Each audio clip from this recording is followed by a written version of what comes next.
With another video. सो आज का जो हमारा टॉपिक है बहुत ज़्यादा इंटरेस्टिंग है, बहुत ज़्यादा कंफ्यूजिंग टॉपिक है और हाँ, डिमांडिंग टॉपिक में से एक है। क्यों? क्योंकि आज हम देखेंगे कि हमारे जो वर्कआउट की वॉल्यूम है, ये आप कह सकते हो, सिंपल लैंग्वेज बोलूँ, कि हम एक मसल को हफ्ते में कितनी बार ट्रेन कर सकते हैं, ठीक है ना, मैक्सिमम मसल ग्रोथ के लिए। तो इस चीज़ पे जाने से पहले, जैसा आप सभी जानते हो, मैं अपने टॉपिक को पहले जो हमारा टॉपिक पहले उसकी इंपॉर्टेंस को समझते हैं, देन उसके बाद फिर क्या करते हैं, उसको साइंटिफिकली समझते हैं और अपने एक्सपीरियंस के साथ फिर आपको बताता हूँ लास्ट में सॉल्यूशन। ठीक है, तो ये जो वीडियो होने वाली है बहुत ज़्यादा इन्फॉर्मेटिव होने वाली है, बहुत ज़्यादा हेल्पफुल होने वाली है और सबसे बड़ी चीज़ मिथ बस्टर होने वाली है।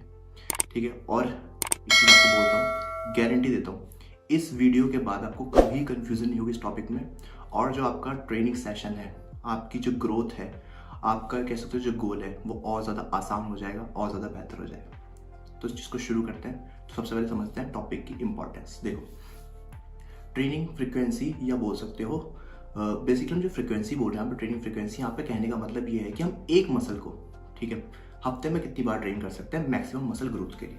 ठीक है, अब एग्जाम्पल के तौर पे जैसे हम मानते हैं चेस्ट को, ठीक है, अब हमें अपना चेस्ट ग्रो करना है, ठीक है, तो अब हमें ये देखना है कि हम अपने चेस्ट को वीक में कितनी बार ट्रेन कर सकते हैं मैक्सिमम ग्रोथ के लिए। तो हम उस चीज़ को आज हम समझने वाले हैं। तो इस चीज़ को मुझे आपको समझाने से पहले एक वर्ड समझाना पड़ेगा, एक टर्म समझानी पड़ेगी, वो होती है हमारी वर्कआउट इंटेंसिटी। ठीक है, वर्कआउट इंटेंसिटी पेपर पे लिख लिया है ताकि आपके माइंड में बैठ जाए बात। अब वर्कआउट इंटेंसिटी क्या होती है, पहले इस चीज़ को समझो। देखो, बहुत सिंपल लैंग्वेज में समझाता हूँ। आपका वर्कआउट आपकी बॉडी के ऊपर कितना ज़्यादा लोड डाल रहा है, ठीक है, उसको बोलते हैं साइंटिफिक लैंग्वेज है इंटेंसिटी। ठीक है, कि आपका वर्कआउट आपकी मसल्स के लिए, आपकी बॉडी के लिए कितना ज़्यादा इंटेंस है। ठीक है, ये चीज़ मैटर करती है आपकी मसल ग्रोथ के ऊपर। क्योंकि देखो, ह्यूमन बॉडी किस तरह की होती है, हम जब अपनी बॉडी के ऊपर लोड डालते हैं, ठीक है, तो हमारी बॉडी उस चीज़ से क्या कहते हैं, ओवरकम करने के लिए, या कह सकते हो उस स्ट्रेस को अपने ऊपर से ख़त्म करने के लिए, इसको अपने हिसाब से अडॉप्ट करने के लिए, ठीक है, तो बॉडी उसको अपने हिसाब से ढालती है, मतलब बॉडी उसके हिसाब से थोड़ी ढलती है। ठीक है, जैसे एग्जांपल के तौर पे अगर आपने नोटिस किया हो, जब आप पहली बार जिम गए थे तो आपसे पुशअप्स भी नहीं लगती थी, लेकिन आपने पुशअप्स करना शुरू करी। जब आपने पुशअप्स करना शुरू करी तो आपने क्या देखा कि आप धीरे धीरे पुशअप्स करते रहे, और आज अगर आप जब शुरू में एक पुशअप्स नहीं लगा पाते थे, आज आप 10 पुशअप इजीली लगा लेते हो विद करेक्ट फॉर्म। तो ये ऐसा क्यों हुआ? ये ऐसा इसलिए हुआ कि आपने अपनी बॉडी के ऊपर लोड डाला, मतलब कि इंटेंसिटी से वर्कआउट किया। अब उस इंटेंसिटी, उस लोड से बॉडी ने अपने आप को क्या किया, उसके बराबर अपने आप को ढाला, ताकि वो चैलेंज बॉडी एक्सेप्ट कर सके। ऐसा बॉडी क्यों करती है? सिंपल, सर्वाइव करने के लिए, क्योंकि बॉडी के लिए एक तरीके के टॉर्चर है। तो इस टॉर्चर से अपने आप को बेहतर बनाने के लिए बॉडी इस तरीके से फंक्शन करती है। तो एक चीज़ आपसे और समझ में आती है कि जिम में जाकर बॉडी नहीं बनती, बॉडी आपके न्यूट्रिशन से बनती है। जिम में जाकर आप सिर्फ क्या करते हो, बॉडी को ट्रेन करते हो, ठीक है, उसके ऊपर लोड डालते हो, उसके ऊपर इंटेंसिव वर्कआउट करते हो, जिससे आपकी बॉडी क्या होती है, उस हिसाब से, उस लोड के हिसाब से ढलने लगती है। ठीक है, तो फर्स्ट वर्ड हमारा क्या, वर्कआउट इंटेंसिटी। तो वर्कआउट इंटेंसिटी क्यों इंपॉर्टेंट है? अगर आपके वर्कआउट में इंटेंसिटी नहीं होगी तो आपकी मसल अच्छे से ट्रेन नहीं हो पाएगी। ठीक है, इतनी बात तो क्लियर हो गई। चलो अब समझते हैं मेन चीज़। अब हमें वर्कआउट इंटेंसिटी कैसे बढ़ाएं अपने वर्कआउट की, ठीक है, कैसे अपनी वर्कआउट इंटेंसिटी को मेंटेन रखें। ठीक है, अब इस चीज़ को हम समझने के लिए हम क्या करने वाले हैं, हम यहाँ पे एक टर्म समझने वाले हैं। पहली टर्म है हमारी वर्कआउट वॉल्यूम, या आप बोल सकते हो आपका वर्कआउट वॉल्यूम बोल सकते हो। वर्कआउट वॉल्यूम का मतलब क्या है? देखो, ऐसा समझाता हूँ। आप अपने वर्कआउट के ड्यूरिंग कितने सेट कर रहे हो, ठीक है, उसको हम वर्कआउट वॉल्यूम बोलते हैं। जैसे एग्जांपल के तौर पे, अगर मैं अपने वर्कआउट में टोटल एक्सरसाइज में और टोटल वर्कआउट करने वाला, आज मैं मान लो 30 सेट करने वाला हूँ, तो मेरा जो टोटल वर्कआउट वॉल्यूम कितना है, 30। ठीक है, तो आपने सबसे पहले अपना टोटल वर्कआउट वॉल्यूम देखना है। ठीक है, तो आपने क्या देखा, आपने ये डिसाइड किया कि आज मैं अपने वर्कआउट का टोटल 30 सेट करने वाला हूँ। ठीक है, तो मतलब कहने का मतलब क्या है, आप जो भी मसल ट्रेन करोगे, चाहे 1 करो चाहे 2 करो, बट उनके टोटल सेट कितने होंगे, 30। इतनी बात समझ में आई? ठीक है, चलो अब आते हैं। देखो, जैसे आपका ये वर्कआउट वॉल्यूम, ठीक है, अब एक टर्म और है जिसे बोलते हैं वर्कआउट फ्रीक्वेंसी। इसे भी दिखा देता हूँ, वर्कआउट फ्रीक्वेंसी। अब इसको ध्यान से देखना दोनों को। Workout volume, workout workout frequency. Volume frequency difference क्या है, आप इसको समझो। देखो वर्कआउट वॉल्यूम का मतलब क्या है कि आप कितने नंबर ऑफ सेट आज करने वाले हो अपने वर्कआउट के अंदर, और वर्कआउट फ्रीक्वेंसी का मतलब क्या है कि आप एक मसल को वीक में कितनी बार ट्रेन करने वाले हो, उसको बोलते हैं वर्कआउट फ्रीक्वेंसी। अब इनका रिलेशन क्या है, देखो वर्कआउट वॉल्यूम आपका जितना ज्यादा होगा, दोबारा ध्यान सुनना, वर्कआउट वॉल्यूम आपका जितना ज्यादा होगा, आपकी जो वर्कआउट फ्रीक्वेंसी है उतनी ही कम होगी। मतलब कि ये अगर ज्यादा होगा तो ये कैसा होगा, कम। तो मैं इसको ऊपर नीचे करके कैसे बता रहा हूँ, आप इसको बढ़ाओगे तो उसको क्या करना पड़ेगा, कम। अब एग्जाम्पल के तौर पे आपने आज कोई भी एक्सरसाइज करी, मतलब आपने चेस्ट ही ट्रेन करी, तो आपने चेस्ट के टोटल 30 सेट किए, ठीक है। और आपने क्या देखा, उन टोटल 30 सेट के अंदर आपने इतने इंटेंसिटी से अपने वर्कआउट में अपने चेस्ट को इतने इंटेंस तरीके से ट्रेन कर दिया है।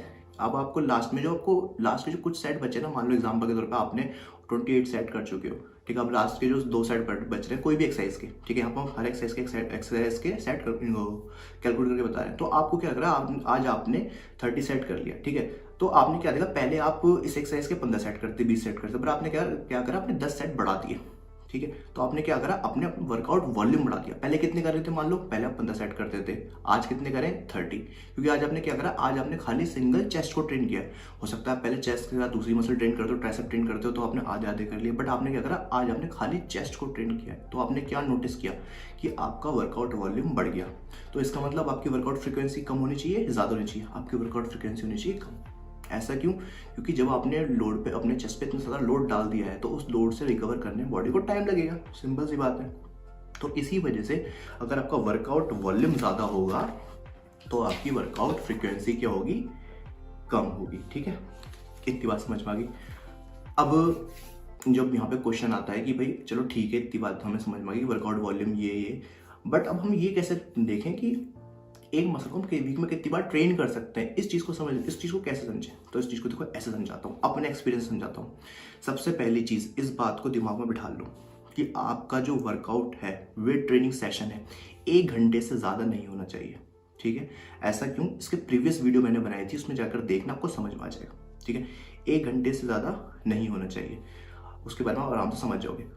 अब 1 घंटे के अंदर आपने कैसे देखना है, अब आपने 1 घंटे के अंदर, अगर मैं आपको बताऊं कि एग्जाम्पल के तौर पे अगर आप देखो, अगर आपको एक सेट करने में कितना टाइम लगता है, अगर आप एक सेट कर रहे हो, 10 रिपीटेशन कर रहे हो कोई किसी भी एक्सरसाइज के, मान के चलते हैं आप बेंच प्रेस कर रहे हो, तो आपको 10 रिपीटेशन को करने में कितना टाइम लगेगा, ऑलमोस्ट आपको ये समझ लो 10 सेकंड के हिसाब से, अगर आप 4 सेकंड में भी एक सेट करो, ऑलमोस्ट 40 सेकंड लगेंगे, ठीक है, सेट को कंप्लीट करने में। बट फिर रेस्ट भी दोगे, सेट के बाद 1 मिनट का रेस्ट दोगे, तो ऑलमोस्ट आपको देखा जाए तो आपको 90 सेकंड, ऑलमोस्ट 90 सेकंड तक लगने वाले हैं, ठीक है, एक सेट को कंप्लीट करने में 90 से लेके 100 सेकंड, तो हम 90 मान के चलते हैं। तो आप देखो 90 सेकंड लग रहे हैं, तो आपको ऑलमोस्ट जब आप 30 सेट करोगे तो आपको 30 सेट करने में 45 से लेके 60 मिनट से लग सकते हैं, ठीक है। अब आपका, मैंने जैसे बताया, आपका जो वर्कआउट वॉल्यूम है वो आपका 1 घंटे ज़्यादा नहीं होना चाहिए। तो आपने हमेशा क्या ध्यान देना है कि आप जब भी एक्सरसाइज करने जाओ तो आपका वर्कआउट वॉल्यूम, मेरी तरफ से रिकमेंड मैं ये करूँगा कि 25 से 30 सेट का होना चाहिए।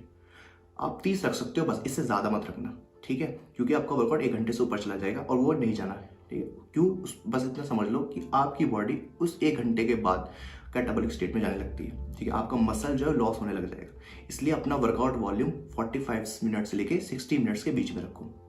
अब इतनी बात समझ लो, वर्कआउट वॉल्यूम कितना चाहिए, 25 से 30 सेट का, ठीक है। अब अगर आप खाली चेस्ट ट्रेन कर रहे हो, सोच के देखो, आप खाली चेस्ट ट्रेन कर रहे हो, तो आप ये सोचो आप चेस्ट के 30 सेट करोगे तो आपने चेस्ट पे कितना ज़्यादा लोड डाल दिया, बहुत ज़्यादा लोड हो गया ना। तो आपको किस चीज़ का ध्यान देना है कि आपने अगर सिंगल मसल को ट्रेन कर रहे हो तो साथ में, तो उसके साथ आप दूसरी मसल भी ट्रेन करो, तो आपका जो टोटल वॉल्यूम है तब भी 30 होना चाहिए। आप चेस्ट का ट्राइसेप ट्रेन करो, तो आपने अगर आपने चेस्ट का ट्राइसेप ट्रेन किया तो आपने चेस्ट को भी ट्रेन कर लिया और ट्राइसेप को भी ट्रेन कर लिया। तो इस स्ट्रैटेजी से आप चेस्ट को अपनी वीक में आराम से 2 बार ट्रेन कर सकते हो। तो इसका मतलब आपका जो वर्कआउट फ्रीक्वेंसी है वो कितनी हो जाएगी, आराम से 2 बार, ठीक है। अगर आप 30 सेट करते हो, ये मेरा खुद का अपना एक्सपीरियंस है, इसके हिसाब से बता रहा हूँ, ठीक है।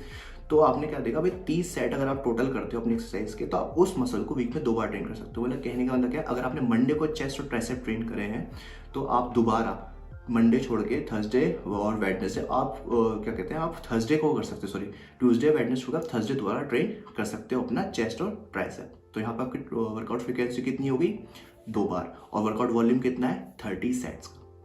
तो इतनी बात समझ में आई कि वर्कआउट फ्रिक्वेंसी और उसका रिलेशन क्या है। ठीक है, तो आपको हमेशा ये बात ध्यान रखनी है कि अगर आपका वर्कआउट वॉल्यूम ज़्यादा होगा, ठीक है, तो आपकी वर्कआउट फ्रिक्वेंसी कम होनी चाहिए। अगर आप 30 से ज़्यादा सेट कर रहे हो एक ही मसल के, तो इसका मतलब उसको बहुत ज़्यादा इंटेंस तरीके से ट्रेन कर रहे हो, तो वहाँ पे आपको वर्कआउट वॉल्यूम बढ़ाना पड़ेगा। ठीक है, जो आप देखते हो आप ब्रो स्प्लिट के अंदर, जिसे आप कहते हैं, जब पहले आप जिम जाओगे तो आप जिम में ट्रेनर क्या कहता है, आज आपको चेस्ट करनी है, आज आपको बैक करनी है, कल आपको ट्राइसेप करना, बाइसेप, इसको ब्रो स्प्लिट बोलते हैं। इसके अंदर आप क्या करते हो, आप एक ही मसल के बहुत ज़्यादा सेट करते हो, इसलिए आप उसको मसल को वीक में एक बार ट्रेन करते हो। ठीक है, उसका भी एक अलग एडवांटेज है, बट यहाँ पर हम क्या बात करने वाले हैं, वो चीज़ हम आपको बताने वाले जो आपके लिए बेस्ट है। ठीक है, तो हमेशा याद रखना, आप अगर इस हिसाब से अगर ट्रेनिंग करो जो मैंने आपको बताया, तो आप आराम से एक मसल को वीक में 2 बार ट्रेन कर सकते हो। ठीक है, अब देखो आपने वर्कआउट वॉल्यूम बढ़ा दिया और वर्कआउट वॉल्यूम और फ्रीक्वेंसी दोनों मेंटेन रखी, तो इससे क्या होगा, इससे आपकी जो वर्कआउट सेशन उसकी इंटेंसिटी बढ़ेगी, और इंटेंसिटी बढ़ेगी तो मसल ब्रेकडाउन, मतलब मसल टीयर ज़्यादा होगा। ठीक है, और मतलब कहने का मसल आपको ज़्यादा अच्छे से ट्रेन होगा, और उतनी ही जल्दी आपका मतलब जितना अच्छी तरीके ट्रेन होगा, तो आपकी बॉडी आप न्यूट्रिशन लोगे तो आपकी बॉडी उस हिसाब से ढलने लगेगी, मतलब ग्रो होने लगेगी। समझे इस चीज़ को। तो आपको वर्कआउट वॉल्यूम, वर्कआउट फ्रीक्वेंसी दोनों ये बहुत मैटर करती है। तो आया समझ में। तो लास्ट में एक बार दोबारा बोल देता हूँ कि अगर आपने अपना वर्कआउट वॉल्यूम बहुत ज़्यादा रखा है, तो आपको फ्रीक्वेंसी उतनी ही ज़्यादा क्या करनी पड़ेगी, कम रखनी पड़ेगी। क्या मेंटेन करने के लिए, इंटेंसिटी। ठीक है, तो मिलते हैं आप नेक्स्ट वीडियो में। और हाँ यार, चैनल पर नए हो तो प्लीज़ सब्सक्राइब जरूर कर लेना, और बेल आइकन को भी क्लिक कर देना। और कुछ भी क्वेश्चन हो तो इंस्टाग्राम पे रहता हूँ एक्टिव, वहाँ पे आकर मुझसे क्वेश्चन पूछो। ठीक है, तो मिलते हैं नेक्स्ट वीडियो में, जब तक के take care, bye bye, sign out.